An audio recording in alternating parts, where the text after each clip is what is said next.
Hello guys, ഇന്ന് നമ്മൾ പറയാൻ പോകുന്നത് ഈ റീസെന്റ് നെറ്റ്ഫ്ലിക്സിൽ ഇറങ്ങിയ സ്പൂക്കി ഇൻ ലവ് സീരീസിന്റെ ഫസ്റ്റ് എപ്പിസോഡാണ്. കിടിലൻ സീരീസ് ആണ്. ഈ വീഡിയോയ്ക്ക് നമ്മുടെ ടാർഗറ്റ് വെറും 30 ലൈക്സ് ആണ്. അതേപോലെ വീഡിയോ ഇഷ്ടപ്പെട്ടാൽ സബ്സ്ക്രൈബ് ചെയ്യാൻ മറക്കല്ലേ. അപ്പൊ നമുക്ക് നേരെ കഥയിലോട്ട് പോയാലോ. കഥ തുടങ്ങുന്നതിന് ഒരു മിസ്റ്ററി ഫീലിലാണ്. ഒരു പെണ്ണ് ഒരു ബോഡി തപ്പിക്കൊണ്ടിരിക്കുകയാണ് മണ്ണിൽ കിടന്ന്. അപ്പൊ ആ ബോഡിയിൽ നിന്ന് ഒരു ഫോൺ കിട്ടുന്നു. അതേപോലെ ആ ബോഡി അവിടെ കിടക്കണ്ടെന്ന് ഇവൾക്ക് മനസ്സിലാവുന്നു. ആ ടൈമിൽ ഒരുത്ത് ലേറ്റ് അടിച്ചു വന്നിട്ട് നിനക്ക് എന്നെ ഇവിടെ പരിപാടി എന്ന് ചോദിക്കുന്നു. അപ്പൊ ഇവള് പറയുന്നു, നീയാണല്ലേ ഈ ബോഡി എന്നുവെച്ചാൽ അയാളെ കൊന്ന് ഇവിടെ കുഴിച്ചിട്ടത്. കാരണം ഒരാളെ കൊന്നു കഴിഞ്ഞാൽ രാത്രി എന്തായാലും എവിഡൻസ് വല്ലതും മിസ്സായിട്ടുണ്ടോ എന്ന് അറിയാൻ വന്ന് നോക്കൂ എന്ന് പറയുന്നു. അപ്പോൾ അവൻ പറയുന്നു, നീയല്ലേ ഇടി കൊന്നതെന്നും പറഞ്ഞ് ഇവർ തമ്മിൽ ഇടിയാവുന്നു. അങ്ങനെ ഈ ഇടിയുടെ ഇടയ്ക്ക് ഇവർ അങ്ങോട്ടും ഇങ്ങോട്ടും കുത്തി മറിഞ്ഞ് ഇടിക്കണൊക്കെ ഉണ്ട്. അതിൻ്റെ ഇടയ്ക്ക് പോലീസുകാർ വരുന്നു. അപ്പോൾ നോക്കുമ്പോൾ ഈ പെണ്ണിൻ്റെ മേത്താണ് ഇവൻ കയറിയിരിക്കുന്നത്.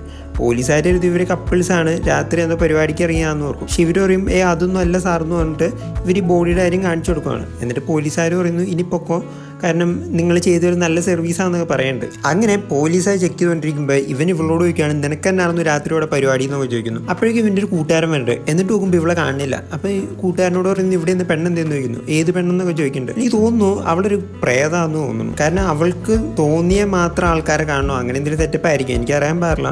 എന്തായാലും അവളെ കാണാണ്ട് കൊണ്ട് അവിടെ വെച്ച്. അപ്പം നമ്മുടെ ഗസ് ശരിയായിരുന്നു, അത് പ്രേതം തന്നെയായിരുന്നു. കാരണം കുറച്ചു നേരം മുമ്പ് മരിച്ചവനെയും കാണിക്കേണ്ടി ഇവളുടെ കൂടെ ആ മലയുടെ മേളിലായിട്ട്. അപ്പോൾ ഇവള് പറയുകയാണ്, കൊന്നവർക്ക് എന്തായാലും ഞാൻ ശിക്ഷ വാങ്ങി കൊടുത്തിരിക്കും, അങ്ങനെ ഇങ്ങനെയാണെന്ന് പറയുന്നുണ്ട്.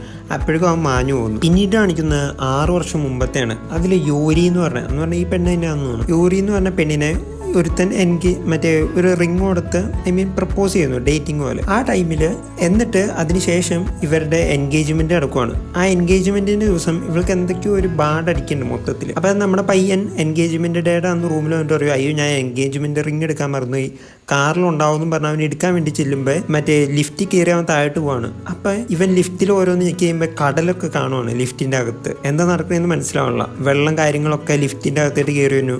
അങ്ങനത്തെ ഒരു അവസ്ഥ, എന്തൊക്കെയോ നടക്കണം. എന്നിട്ട് ആ പയ്യൻ കാണുന്നതെന്ന് വെച്ച് കഴിഞ്ഞാൽ അവന് വെള്ളത്തിൽ മുക്കി കൊല്ലുവാണോ ആരോ. ശരിക്കും പറഞ്ഞാൽ ഇവളും ഗോസ്റ്റുകളും തമ്മിൽ എന്തോ കണക്ഷൻ ഉണ്ട്. പക്ഷെ അതൊക്കെ ഒരു ഹാലൂസിനേഷൻ ആയിട്ടാണ് കാണിക്കുന്നത് ഇവനെ നടന്നതൊക്കെ. എന്നിട്ട് ഇവൾ ഇറങ്ങി വരുമ്പോൾ പറയാണ്, യോരി എനിക്ക് നിന്നെ കല്യാണം കഴിക്കാൻ പറ്റില്ല, സോറി എന്നും പറഞ്ഞ് വണ്ടി എടുത്തുകൊണ്ട് പോവാണ്. കാരണം ഓരോ ഗോസ്റ്റുകളൊക്കെ ഇവൻ കണ്ടു തുടങ്ങി ഇവളുടെ കൈ പിടിച്ചപ്പോൾ തന്നെ. അപ്പൊ യോരി പാവത്തിന് വിഷമം വരുന്നുണ്ട്. പക്ഷെ വേറെ വഴിയില്ല, കാരണം അവളെ കെട്ടാൻ പോകുമ്പോൾ ഇതവസ്ഥ അങ്ങി പിന്നെ ജീവിക്കാൻ പറ്റില്ലല്ലോ. അങ്ങനെ ആ എൻഗേജ്മെന്റിൽ അവൾ ഉറപ്പിച്ചു, ഇനി ഇവൾ ആരുടെയും കൈ പിടിക്കില്ല എന്നുള്ളത്. എന്നുവെച്ചാൽ വിഷമമുള്ള കാര്യമാണ്, കാരണം ഒരു ലവ് ലൈഫ് ഇല്ലാത്ത ഒരു അവസ്ഥ. പക്ഷെ അവൾ ഉറപ്പിച്ചു ഇനി ആരുമായിട്ടൊരു ബന്ധമില്ല എന്നുള്ളത്. പിന്നീട് കാണിക്കുന്നത് നമ്മുടെ നായകന്റെ എൻട്രി ആണെന്ന് തോന്നുന്നു. നായകൻ എന്ന് പറഞ്ഞാൽ ആദ്യം ഈ ഗോസ്റ്റ് ആയിട്ട് ഇടി ഉണ്ടാക്കിയവനില്ലേ, അവന്റെ ഒരു എൻട്രി പോലെ. കാരണം അവൻ രാവിലെ എണീക്കുന്നു, കോട്ട് സ്യൂട്ട് വിടുന്നു. ഇവൻ ലോയറാന്ന് തോന്നുന്നു. ഇവൻ കോടതിയിൽ വെച്ച് കേസുകൾ കേൾക്കുന്നു. അതിൻ്റെ ഇടയ്ക്ക് ഇവന്റെ എതിര് നിന്ന് പുള്ളി ജയിക്കുന്നു. കാരണം എന്തോ മോളെ എന്തോ കൊന്നതാ ഒരുത്തൻ. പക്ഷെ അവനെതിരായിട്ട് കറക്റ്റ് തെളിവുകളില്ലാത്തതുകൊണ്ട് അവൻ അവിടെ നിന്ന് ഊരിപ്പോയിരുന്നു. അങ്ങനെ ഒരു കേസ് തോറ്റു നമ്മുടെ നായകൻ. ആ ഒരു വിഷമത്തിലാണ് നായകൻ തിരിച്ചു വന്നത്. അങ്ങനെ നമ്മുടെ നായകൻ ഇറങ്ങി വരുമ്പോൾ ആ ജയിച്ചവനില്ലേ കേസ്, ഇവനെ കളിയാക്കണമുണ്ട്. ഇനി നടക്കാനൊന്നും പോകണില്ല, എന്നെ ഒന്നും ഒരിക്കലും ജയിലിലാക്കാൻ പറ്റില്ല എന്ന് പറഞ്ഞാൽ അവൻ പോകുന്നു. അങ്ങനെ ഇവന്റെ ഓഫീസിൽ ഇവന്റെ മേധാവിയാന്ന് തോന്നുന്നു. പുള്ളി പറയുന്നു, അവരൊക്കെ റിച്ച് ആണ്, നീ ആ കേസിന്റെ പുറം പോകണ്ടെന്ന് പറയുന്നു. പക്ഷെ ഇവൻ പറയുന്നു, ഞാൻ എന്തായാലും അപ്പീൽ പോകും, അങ്ങനെ വിടാൻ പറ്റില്ല എന്ന് പറയുന്നുണ്ട്. എന്നിട്ട് അവിടെ നിന്ന് ഇറങ്ങുമ്പോഴേക്കും ഇവന്റെ ഗ്രാൻഡ് മദർ വിളിക്കുന്നു.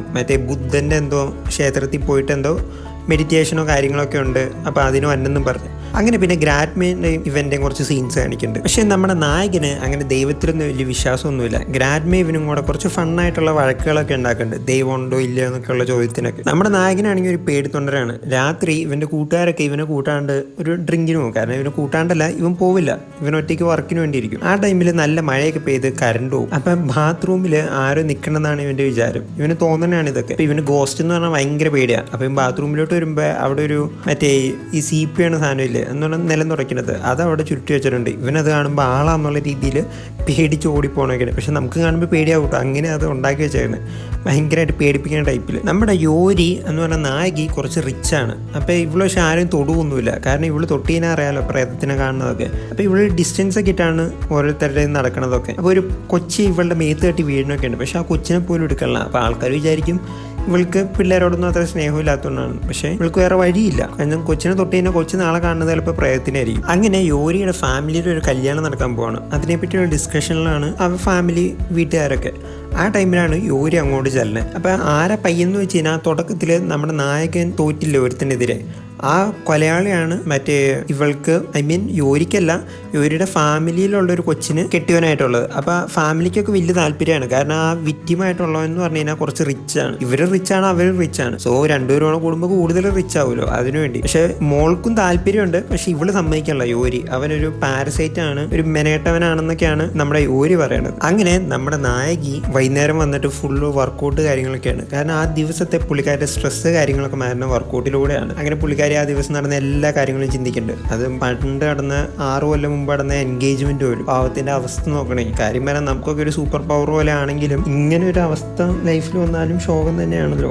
അങ്ങനെ രാത്രി നമ്മുടെ നായിക കിടന്നുറങ്ങുമ്പോൾ പ്രേതമൊക്കെ വരാറുണ്ട്. ശരിക്കും ഇത് ഒറ്റയ്ക്ക് രാത്രി നിന്നുണ്ട ശരിക്കും പേടിക്കും. അതിന് മാത്രം എലമെന്റും ഉണ്ട് ഈ സീരീസിൽ. പക്ഷെ നമ്മുടെ നായിക കൂളായിട്ട് അതിനെ ഹാൻഡിൽ ചെയ്യുന്നുണ്ട്. കാരണം പ്രേതങ്ങൾ വരുമ്പോൾ കൂടുതൽ പേടിച്ചാൽ അത് ഉപദ്രവിക്കുന്ന എന്തോ ആണ് പറയണതെന്ന് തോന്നുന്നു. അതുകൊണ്ട് നായകി അതിനെ പയ്യെ ഹാൻഡിൽ ചെയ്യുന്നതാണ് പരിപാടി. പേടി ഉണ്ടെങ്കിലും പുറത്ത് കാണിക്കൊന്നുമില്ല, അങ്ങ് കൂളായിട്ട് അങ്ങ് സംസാരിച്ചിരിക്കും. അങ്ങനെ നമ്മുടെ നായകന് ഒരു റെസ്റ്റോറൻറ്റിൽ നിൽക്കുമ്പോൾ ചിലവന്മാർ കോട്ടിൽ കുറച്ച് പൊടിയൊക്കെ ആയിട്ട് റെസ്റ്റോറൻറ്റിലോട്ട് കയറി വരുന്നുണ്ട്. അപ്പം നായകന് ഡൗട്ട് അടിക്കും. കാരണം ഈ മണ്ണ് പൊടി എന്ന് പറഞ്ഞാൽ ഏതെങ്കിലും ആളെ കൊണ്ട് കുഴിച്ചിട്ടുണ്ടാവുമല്ലോ മർഡർ ചെയ്ത് കഴിഞ്ഞിട്ട്. ആ ഒരു ഡൗട്ടാണ്. കാരണം ഇവൻ ഒന്നാമത് വക്കീലാലോ. ആ ടൈമിൽ തന്നെ നമ്മുടെ പ്രേതം പ്രേതത്തിനെ കാണാൻ പറ്റുന്നുള്ളൂ. ഇവള് പ്രേതമല്ല, ഇവള് മനുഷ്യത്തി തന്നെയാണ്. പ്രേതത്തിനെ കാണാൻ പറ്റുന്നോളും ഈ വെച്ചാൽ അവളുടെ റൂമിലോട്ട് വന്ന പ്രേതം മിക്കവാറും മറ്റേ ഈ റീസെന്റ് മരിച്ച പ്രേതമായിരിക്കും. കാരണം ഈ കൊന്നവരൊക്കെ ഇവളാണ് പണീഷ് ചെയ്യണത്, നമ്മുടെ റിച്ച് ആയിട്ടുള്ള യോരി. അപ്പം യോരി അവരുടെ പുറകെ ചെല്ലാൻ പോകുമ്പോൾ നമ്മുടെ നായകനും കൂടെ വണ്ടിയിലോട്ട് ഓടി കയറുവാണ്, അവർ ഫോളോ ചെയ്യാൻ പറഞ്ഞു. അങ്ങനെ നമ്മുടെ നായകനും നായികയും കൂടെ വഴക്കാവുണ്ട്. കാരണം ഇവർ ഒന്ന് ആദ്യമേ കാണുമ്പോഴേ വഴക്കാവുണ്ടല്ലോ. ഇവർ അങ്ങോട്ടും ഇങ്ങോട്ടും അത് ഇതെന്ന് പറഞ്ഞിരിക്കുന്നുണ്ട്. എന്നിട്ട് ഒന്ന് അവരുടെ പുറകെ പോകാമെന്ന് വെക്കുന്നു നായകൻ. കാരണം നായകൻ ഒന്നാമത് വക്കീലാണല്ലോ. അപ്പോൾ അവൾ പറയുന്നു ഇപ്പം പോയാലും നമ്മൾ റെഡ് ലൈറ്റിൽ പോയി നിർത്തേണ്ട വരും എന്ന് പറയുന്നു. അപ്പോൾ നായകൻ ചോദിക്കുന്നു അതിങ്ങനെ നിനക്കറിയണമെന്ന് ചോദിക്കുന്നു. എന്നിട്ട് തിരിഞ്ഞു നോക്കുന്നു. അപ്പോൾ ആരും കാണില്ല. അപ്പോൾ ഗോസ്റ്റ് നേരത്തെ പറഞ്ഞായിരുന്നു. പക്ഷെ നായകൻ അറിയില്ലല്ലോ ഇവൾക്ക് ഗോസ്റ്റിനെ കാണാൻ പറ്റുമെന്നുള്ള കാര്യം. അങ്ങനെ നായകൻ എളുപ്പവഴി പറഞ്ഞു കൊടുക്കാൻ നേരത്ത് ഗോസ്റ്റ് പറയണ വഴിക്കാണ് നമ്മുടെ നായകി വണ്ടി ഓടിക്കുന്നത്. ആ നായകന് മനസ്സിലാവണം. നായകൻ പറയണത് നീ എന്നെ കാണിക്കണേ, ഞാൻ പറയണ റൂട്ടിൽ കൂടെ ഒന്നും അല്ല വണ്ടി പോണേന്ന്. പക്ഷെ ഗോസ്റ്റിന് അറിയാലോ എങ്ങനെ പോകണം എന്നുള്ള കാര്യം. അങ്ങനെ കുറച്ച് ഫണ്ണാണ് കാര്യങ്ങൾ മൊത്തം. എന്നിട്ട് നായിക വച്ചെടുക്കുകയാണ്, നിങ്ങൾ രണ്ടുപേരും ഒന്ന് മിണ്ടാതിരിക്കാവോ, എനിക്ക് കോൺസെൻട്രേഷൻ കിട്ടണതാണ്. പക്ഷെ നായകൻ നോക്കുമ്പോൾ ഒരാളുള്ളൂല്ലോ. അങ്ങനെ ഫുള്ള് വിറ്റാണ് ഈ പരിപാടി. എന്നിട്ട് നായിക പിന്നെ അങ്ങ് പറപ്പിക്കുകയാണ്. കാരണം ഗോസ്റ്റ് ആല വഴി പറഞ്ഞു കൊടുക്കണത്. അപ്പൊ നമ്മുടെ നായകനാണ് ഈ കിളി പറഞ്ഞുകൊണ്ട് ഇത് ഏത് വഴി കൂടെ പോണേന്നും പറഞ്ഞു. പക്ഷെ നായിക പൊളിച്ച് വണ്ടി ഓടിച്ച് അവസാനം വില്ലന്മാരുടെ അടുത്ത് എത്തുവാണ്. എന്നിട്ട് അവരെ അങ്ങ് ചേസ് ചെയ്യൽ തുടങ്ങി. അങ്ങനെ അവരോടൊന്ന് ഫ്രണ്ട് കൊണ്ടുപോയി നിർത്തുകയാണ്. അപ്പൊ നമ്മുടെ നായകൻ ഹൈഫൈ അടിക്കട്ടെ എന്ന് പറഞ്ഞ് കൈ പൊക്കുവാണ്. പക്ഷെ അപ്പം നമ്മുടെ നായികി കയ്യിലായിട്ട് അടിക്കണില്ല. കാരണം കയ്യിലായിട്ട് അടിച്ചാൽ അറിയാലോ എന്നാ നടക്കാൻ പോണേന്ന്. എന്നിട്ട് നായിക പറയുന്നു കെയർഫുള്ളായിട്ട് പോകണോട്ടോ എന്ന് പറയുന്നു. തുടക്കം രണ്ടുപേരും മുടിഞ്ഞ വഴക്കായിരുന്നവരാണ് ഇപ്പം നല്ല കമ്പനി അയക്കുന്നത്. അങ്ങനെ നായകൻ ഇറങ്ങി ചെല്ലുവാണ് വില്ലന്മാരുടെ അടുത്തായിട്ട്. നായകന് പ്രേതങ്ങളെ മാത്രമേ പേടിയുള്ളൂ, ആൾക്കാരെ പേടിയൊന്നുമില്ല. കിടിലിനിടി എന്ന് പറഞ്ഞാൽ കിടിലിന് ഇടിയാണ് വില്ലന്മാരായിട്ട്. അങ്ങനെ അവസാനം നായകന്റെ തലമണ്ടയ്ക്ക് ഇട്ട് ഒരുത്തൻ ചിറ്റി അടിക്കാൻ വരുമ്പോൾ നമ്മുടെ നായകി മറ്റേ ഒരു ക്രോസ് ബാർ പോലത്തെ ഒരു സാധനം എടുത്ത് അവന്റെ തലമണ്ടയ്ക്കിട്ട് അടിക്കുന്നു. അങ്ങനെ നായകൻ നിലത്തിറക്കുമ്പോൾ ഒന്ന് കൈ തരാമെന്ന് ചോദിക്കുന്നു. പക്ഷെ അവൾ കൈ കൊടുക്കാനുള്ള ആ ക്രോസ് ബാർ നീട്ടി കൊടുക്കുന്നു, എതി പിടിച്ചോളാൻ പറഞ്ഞു. അങ്ങനെ എണീറ്റ് വരുമ്പോൾ റൊമാൻറ്റിക് നോട്ടോ ഉണ്ട് രണ്ടുപേരുടെ. മിക്കവാറും ഇവർ തമ്മിലായിരിക്കും സെറ്റ് ആകാൻ പോകുന്നത്. കിടിലായിട്ടാണ് തുടക്കമൊക്കെ ഉണ്ടാക്കി വെച്ചേക്കുന്നത്. എന്താ ശരിക്കും നടന്നു വെച്ച് കഴിഞ്ഞാൽ ഒരു ടാക്സിക്കാരനെ ഈ ഗുണ്ടകളെ ഇരുന്ന് തട്ടി ആ ഗോസ്റ്റാണ് ഇവളുടെ അടുത്തേട്ട് ചെന്നത്. അപ്പൊ ആ ടാക്സിക്കാരനെ ആണെങ്കിൽ ആ ടാക്സിയുടെ പുറകിൽ തന്നെ ഇട്ട് വെച്ചിട്ടുണ്ട് ഇവന്മാര്. അപ്പൊ അവള് പറയുന്നു നീ നിന്റെ പണി തീർക്കുന്നു പറഞ്ഞ് ഇവള് കാണിച്ചു കൊടുക്കുന്നു മറ്റേ വണ്ടിയുടെ പുറകിൽ ബോഡി ഉണ്ടെന്നും പറഞ്ഞു. അങ്ങനെ നായകൻ തുറന്നു നോക്കുമ്പോൾ അതിൻ്റെ അകത്ത് ബോഡി ഉണ്ട്. അങ്ങനെ ആ വില്ലന്മാരെ പോലീസും പിടിക്കുന്നു. ഇവന്റെ ബോഡി ആണെങ്കിൽ കാറിൽ നിന്ന് എടുത്ത് കൊണ്ടുപോവാണ്. അപ്പൊ ആ ഗോസ്റ്റ് എന്ന് പറഞ്ഞാൽ മറ്റേ ആ ടാക്സിക്കാരൻ ഡ്രൈവർ നന്ദി പറയുന്നുണ്ട് നമ്മുടെ നായികനോട്. എന്നിട്ട് പുള്ളി മാഞ്ഞു പോവാണ്. അങ്ങനെ ഒരു കിടിലൻ സീൻ. കാരണം കുത്തി കൊന്ന അവന്മാര്. അപ്പൊ അവന്മാർക്കുള്ളത് കിട്ടിയില്ലോ എന്ന് പറയുമ്പോൾ ഗോസ്റ്റിന് ഇനി സമാധാനമായിട്ട് പോവാന്നുള്ള രീതിയാണ് കാണിക്കുന്നത്. പക്ഷെ നായകന് കുറച്ച് ഡൗട്ടൊക്കെ ഉണ്ട്, എന്താ നടക്കണേന്നൊക്കെ. ഇവളെങ്ങനെ ഇങ്ങനെ വന്ന് വണ്ടി വെച്ച് പിടിച്ചതെന്നും അതൊക്കെ ഉണ്ട്. പക്ഷെ അവൾ അപ്പോഴേക്കും പോവാണ്. എന്നിട്ട് അവള് വീട്ടിൽ പോയി ഒരു ഡ്രിങ്ക് കുടിച്ചിരിക്കുകയാണ്. കാരണം ഒരാളെ സഹായിച്ചുല്ലോ, സമാധാനം. എന്നിട്ട് പിറ്റേന്ന് നായകൻ ഓടാൻ പോകുമ്പോൾ എല്ലാവരുടെയും മുഖം ആ പെണ്ണിനെ പോലെ തോന്നുകയാണ്. അപ്പൊ നായകൻ ഒരാളുടെ കൈ കയറി പിടിച്ചു നോക്കുമ്പോൾ അത് വേറൊരാളാണ്. അപ്പൊ നായകന് തോന്നുന്നതെന്ന് നായകന് മനസ്സിലായി. പക്ഷേ അതൊരു സ്വപ്നമായിരുന്നു കേട്ടോ. അവൻ സ്വപ്നത്തിൽ ഞെട്ടി എണീക്കുന്നുണ്ട് അത് കണ്ടു കഴിയുമ്പോൾ. എന്നിട്ട് അടുത്ത ദിവസം നമ്മുടെ നായകൻ ഓഫീസിലോട്ടില്ലാണ്.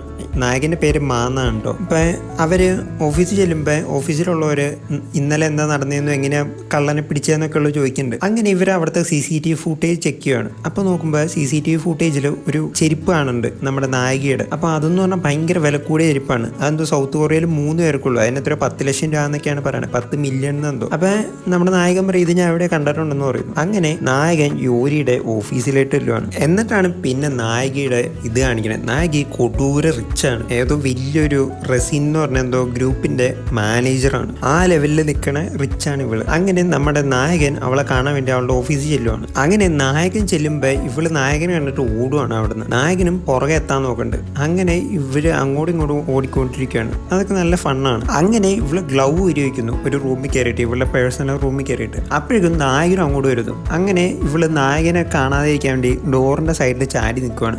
നായകൻ വന്നിട്ട് ആ ഡോറൊറ്റ തുറക്കും. അങ്ങനെ ഇവളുടെ കയ്യിലോട്ട് എന്നുവെച്ചാൽ ഇവള് മറിഞ്ഞാടാൻ പോകുമ്പോൾ നായകൻ കയറി കൈ പിടിക്കണ്ടേ, പക്ഷേ ഷോൾഡറിൻ്റെ ഭാഗത്താണ് പിടിക്കുന്നത്. അങ്ങനെ കൈ ഉരസി വന്ന് കൈ ടച്ച് ചെയ്യണ്ടോ ഇല്ലയോ എന്ന് കാണിക്കാനുള്ള. അങ്ങനെയാണ് ഫസ്റ്റ് എപ്പിസോഡ്. ഒരു മിസ്റ്ററി പോലെ എന്ത് നടന്നു എന്ന്. ചിലപ്പോൾ ടച്ച് ചെയ്തിട്ടുണ്ടെങ്കിൽ നാളെ മുതൽ നായകൻ കാണാൻ പോണ ഫുള്ള് പ്രേതത്തിൻ്റെ ആയിരിക്കും. നായകനാണ് ഈ പ്രേതം എന്ന് പറഞ്ഞാൽ ഭയങ്കര പേടിയാണ് അവൻ. അപ്പോൾ എന്ത് നടക്കുമെന്ന് നമുക്ക് അടുത്ത എപ്പിസോഡിൽ എന്തായാലും കാണാം. അടുത്ത എപ്പിസോഡ് വേഗം തന്നെ ഇടാൻ നോക്കാം. സോ വീഡിയോ ഇഷ്ടപ്പെട്ടാൽ ലൈക്ക് ചെയ്യാനും സബ്സ്ക്രൈബ് ചെയ്യാനും മറക്കല്ലേ. അപ്പോൾ ശരി എന്നാൽ.